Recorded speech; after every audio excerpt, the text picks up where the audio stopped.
Good morning बच्चों। आज इतिहास की कक्षा में आप सबका स्वागत है। मैं उम्मीद करती हूँ आप बिल्कुल स्वस्थ होंगी और अपनी पढ़ाई भी कर रही होंगी।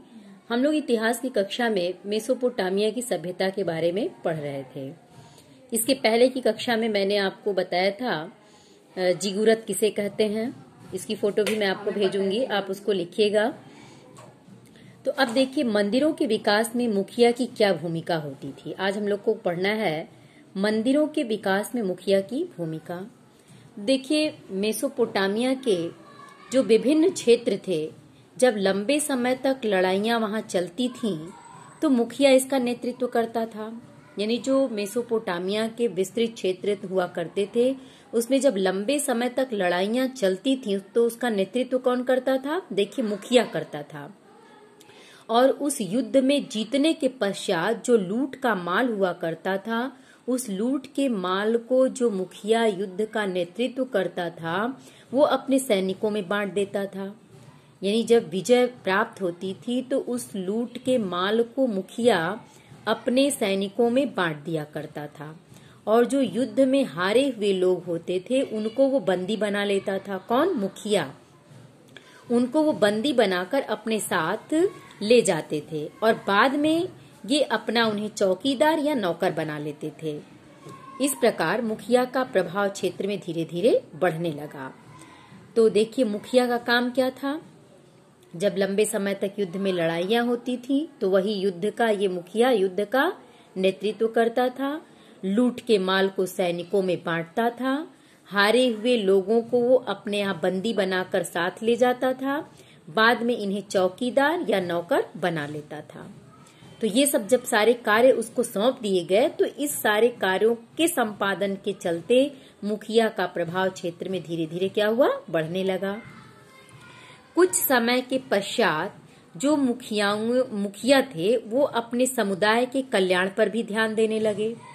यानी जो मुखिया युद्ध का संचालन करते थे, जब कुछ समय बीता तो यही मुखिया जो थे, ये अपने समुदाय के लोगों के कल्याण पर भी ध्यान देना शुरू कर दिए, जिससे इनकी लोकप्रियता धीरे धीरे समाज में और भी बढ़ने लगी। अब जो विजेता मुखिया थे, ये विजेता मुखिया अपने कीमती भेंटों को देवी देवताओं को अर्पित करने प्रारंभ कर दिए। यानी जो मुखिया लोग थे, वो जो विजेताओं से इन्हें कीमती चीजें मिलती थी, उन चीजों को ये क्या करते थे? अपने कीमती चीजों को ये देवी देवताओं को अर्पित कर देना प्रारंभ किए, जिससे मंदिरों की भव्यता और धीरे धीरे बढ़ने लगी। मंदिरों की भव्यता किससे बढ़ी? इन मुखियाओं के द्वारा जो भेंट की वस्तुएं होती थी, वो देवी देवताओं को दी जाने लगी। इससे मंदिर की भव्यता, सुंदरता और बढ़ने लगी। इस प्रकार जो एन मार्कर थे, एन मार्कर की कविताओं के अनुसार मुखियाओं की स्थिति सुदृढ़ होने के साथ साथ समुदाय पर भी उनका नियंत्रण स्थापित हो गया। यानी जो मुखिया थे, इनकी स्थिति तो सुदृढ़ होने ही लगी, इसके साथ साथ समुदाय पर इनका नियंत्रण स्थापित होने लगा।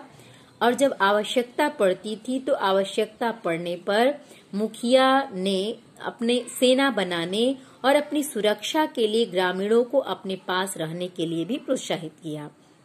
आवश्यकता पड़ने पे मुखिया लोग क्या करते थे? ये सेना बनाते थे और अपनी सुरक्षा के लिए ग्रामीणों को अपने पास भी रखने के लिए इन्होंने प्रोत्साहित किया।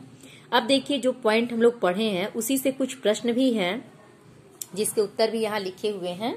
जैसा कि ये है कि मेसोपोटामिया सभ्यता में नगर निर्माण कब प्रारंभ हुआ? तो मेसोपोटामिया में नगर निर्माण 3000 ईसा पूर्व में प्रारंभ हुआ। फिर मेसोपोटामिया में माल की ढुलाई किससे करने पर खर्चा अधिक आता था? ये चीजें कल ही हम लोग पढ़े थे। तो मेसोपोटामिया में माल की ढुलाई पशुओं द्वारा किए जाने पर आवागमन काफी कठिन था और ये काफी खर्चीला भी था।